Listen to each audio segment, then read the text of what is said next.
Welcome to the Week 8 Fantasy Football Circle of Trust. I'm the baseball genius Adam Burnett, fantasy sports guru. Lions quarterback Matthew Stafford enters the Circle of Trust. A home game to rebound versus the Seahawks. After getting embarrassed by the Bears last week, expect a much better performance against the Seahawks.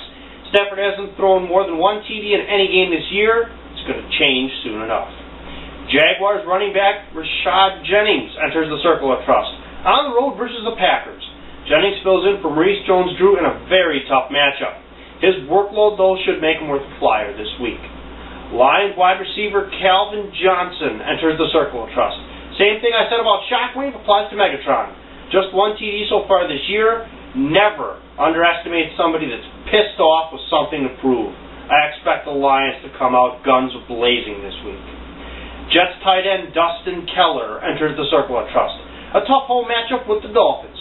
Keller's 7 catches for 93 yards and a score last week will not be replicated, but he's going to see plenty of targets.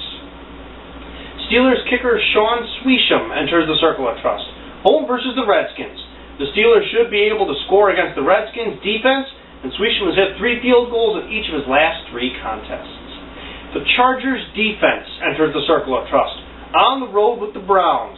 The Chargers have had 2 weeks to stew after a heartbreaking loss to the Broncos.